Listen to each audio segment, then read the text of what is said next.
Hi everyone, ಎಲ್ಲರೂ ಹೇಗಿದ್ದೀರಾ? ಚೆನ್ನಾಗಿದ್ದೀರಾ ಅಂತ ಅನ್ಕೊತೀನಿ. ನಾನಂತೂ ಸಖತ್ತಾಗಿದ್ದೀನಿ. ಇವತ್ತಿನ ವಿಷಯ ಏನಪ್ಪ ಅಂತಂದರೆ, ಬಿಗ್ ಬಾಸ್ ಅವ್ರಿಗೆ 3 ನಿಮಿಷದ ವಿಡಿಯೋ ಮಾಡಿ ಆಡಿಷನ್ಗೆ ಕಳಿಸಿದ್ವಿ. ಅಕಸ್ಮಾತ್ ನಾವು ಆಡಿಷನಲ್ಲಿ ಸೆಲೆಕ್ಟ್ ಆದ್ವಿ ಅಂತಂದರೆ ಬಿಗ್ ಬಾಸ್ ಅವರು ನಮ್ಮನ್ನು ಯಾವ ರೀತಿ ಕಾಂಟ್ಯಾಕ್ಟ್ ಮಾಡ್ತಾರೆ ಅನ್ನೋ ಡೌಟು ಪ್ರತಿಯೊಬ್ಬರಿಗೂ ಇದೆ.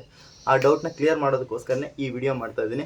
ಈ ವಿಡಿಯೋನ ಎಲ್ಲಿ ಸ್ಕಿಪ್ ಮಾಡಿದೆ ಪೂರ್ತಿ ವಿಡಿಯೋ ನೋಡಿ. ಆ ಬಿಗ್ ಬಾಸ್ ಅವರು ನಮ್ಮನ್ನು ಯಾವ ರೀತಿ ಕಾಂಟ್ಯಾಕ್ಟ್ ಮಾಡ್ತಾರೆ, ಹಾಗೆ ಬಿಗ್ ಬಾಸ್ ಅವರಿಗೆ ಏನೇನೆಲ್ಲ ನಾವು ಫಾರ್ಮ್ನ ಫಿಲಪ್ ಮಾಡಬೇಕಾಗುತ್ತೆ, ಅವ್ರ ಟರ್ಮ್ಸ್ ಆ್ಯಂಡ್ ಕಂಡೀಷನ್ಸ್ ಏನೇನಿದಾವೆ ಅನ್ನೋದ್ರ ಬಗ್ಗೆ ಈ ವಿಡಿಯೋದಲ್ಲಿ ತಿಳ್ಕೊಳ್ಳೋಣ. ಎಲ್ಲಿ ಸ್ಕಿಪ್ ಮಾಡಿದೆ ಪೂರ್ತಿ ವಿಡಿಯೋ ನೋಡಿ. ಓಕೆ, ವಿಡಿಯೋನ ಶುರು ಮಾಡೋಣ. ಅದಕ್ಕಿಂತ ಮುಂಚೆ ಒಂದ್ಸರಿ ಈ ವಿಡಿಯೋನ ನೋಡ್ಕೊಂಬನ್ನಿ. ಎಲ್ಲರಿಗೂ ಶುಭವಾಗಲಿ.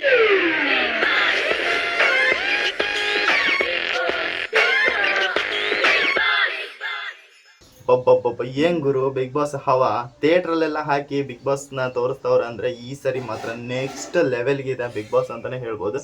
ಓಕೆ, ಈಗ ಮ್ಯಾಟ್ರಿಗೆ ಬರೋಣ. ಈಗ ಅವರು ನಮ್ಮನ್ನು ಯಾವ ರೀತಿ ಕಾಂಟ್ಯಾಕ್ಟ್ ಮಾಡ್ತಾರೆ ಅಂತಂದರೆ, ಮೊದಲನೇದಾಗಿ ಅವರು ಜಿಮೇಲ್ ಮಾಡ್ತಾರೆ ನಮಗೆ.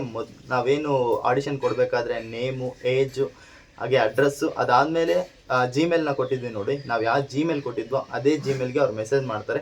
ಸೊ ಅವಾಗ ಚೆಕ್ ಮಾಡ್ತಾನೆ ಇರಬೇಕಾಗುತ್ತೆ ನಾವು. ಇಲ್ಲ ಅಂತಂದರೆ ಏನು 3 ನಿಮಿಷದ ವಿಡಿಯೋಗೆ ಎಫರ್ಟ್ ಹಾಕಿದ್ವಿ ನೋಡು, ಅದೆಲ್ಲ ವೇಸ್ಟ್ ಆಗೋಗುತ್ತೆ. ಯಾರಿಗೆ ಗೊತ್ತು, ನಾವು ಸೆಲೆಕ್ಟ್ ಆಗಿರ್ಬೋದು. ಆಗಿ ಈಗ ಕೈಗೆ ಬಂದು ತುತ್ತು ಬಾಯಿಗೆ ಬರಲ್ಲ ಅನ್ನೋದು ರೀತಿ ಮಾಡ್ಕೊಳ್ಳೋದು ಬೇಡ. ಅವಾಗ ಜಿಮೇಲ್ನ ಚೆಕ್ ಮಾಡ್ತಾನೆ ಇರಿ. ಖಂಡಿತವಾಗ್ಲೂ ಜಿಮೇಲ್ಗೆ ಮೆಸೇಜ್ ಮಾಡೋದು ಅವರು ಮೊದಲನೇದಾಗಿ.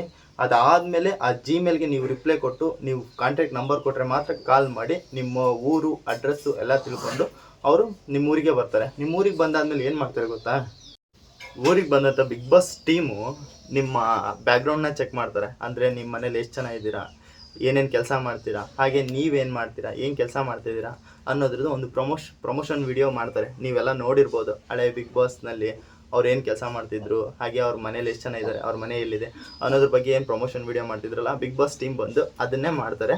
ಅದಾದಮೇಲೆ ನೀವು ದೈಹಿಕವಾಗಿ ಹಾಗೆ ಮಾನಸಿಕವಾಗಿ ಸ್ಟ್ರಾಂಗ್ ಇದ್ದೀರಲ್ಲ ಅಂತಂದು ಒಂದು ಹೆಲ್ತ್ ಸರ್ಟಿಫಿಕೇಟ್ನ ಕೊಡಬೇಕಾಗುತ್ತೆ. ಯಾಕಂತಂದರೆ ಬಿಗ್ ಬಾಸ್ ಮನೆಗೆ ಹೋಗ್ಬೇಕು ಅಂತಂದರೆ ಮಾನಸಿಕವಾಗಿ ಸ್ಟ್ರಾಂಗ್ ಇರಬೇಕು, ದೈಹಿಕವಾಗಿ ಸ್ಟ್ರಾಂಗ್ ಇರಬೇಕು. ಏನೇ ಬಂದರೂ ಎದುರಿಸೋಂಥ ಶಕ್ತಿ ನಿಮ್ಮಲ್ಲಿ ಇರಬೇಕು. ಹಾಗೆ ಅದನ್ನು ಚೆಕ್ ಮಾಡೇ ಮಾಡ್ತಾರೆ ಬಿಗ್ ಬಾಸ್ ಟೀಮ್ನವರು. ಹಾಗೆ ಬಿಗ್ ಬಾಸ್ ಟೀಮ್ನವರು ಕೆಲವೊಂದು ರೂಲ್ಸ್ಗಳಿದಾವೆ. ಅವರು ಕೆಲವೊಂದು ಟರ್ಮ್ಸ್ ಆ್ಯಂಡ್ ಕಂಡೀಷನ್ಸ್, ಏನು ಬಿಗ್ ಬಾಸ್ ಮನೆಯಲ್ಲಿ ರೂಲ್ಸು ಅಂತಂದು ಮಾತಾಡ್ತಾನೇ ಇರ್ತಾರೆ ನೋಡಿ.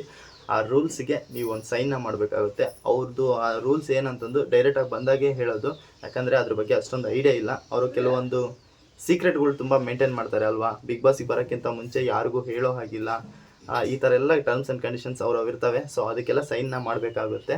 ಹಾಗೆ ನಿಮ್ಮ ಬ್ಯಾಕ್ಗ್ರೌಂಡ್ ವೆರಿಫಿಕೇಷನ್ ಅನ್ನಲ್ಲ, ನೀವು ಯಾವುದೇ ರೀತಿ ಪೊಲೀಸ್ ಕೇಸ್ ಈ ಥರ ಯಾವುದು ನಿಮ್ಮ ಮೇಲೆ ಇರಬಾರ್ದು. ಸೊ ಹಾಗಿದ್ರೆ ಮಾತ್ರ ಸೆಲೆಕ್ಟ್ ಆಗ್ತೀರಾ. ಓಕೆ ಫ್ರೆಂಡ್ಸ್, ನಿಮಗೆ ಈ ಇನ್ಫಾರ್ಮೇಷನ್ ಇಷ್ಟ ಆಗಿತ್ತು ಅಂದರೆ ಲೈಕ್ ಕೊಡಿ. ಹಾಗೆ ಇಷ್ಟ ಆಗಿಲ್ಲ ಅಂತಂದರೆ ಕಮೆಂಟ್ ಮಾಡಿ. ಇನ್ನೂ ಏನಾದರೂ ಡೌಟ್ಸ್ ಇದ್ದರೆ ಕಮೆಂಟ್ ಮಾಡಿ, ನಾನು ಅದನ್ನ ನೆಕ್ಸ್ಟ್ ವೀಡಿಯೋದಲ್ಲಿ ಕ್ಲಿಯರ್ ಮಾಡ್ತೀನಿ. ಮತ್ತೆ ನೆಕ್ಸ್ಟ್ ವೀಡಿಯೋದಲ್ಲಿ ಸಿಗೋಣ. ಎಲ್ಲರಿಗೂ ಬಾಯ್.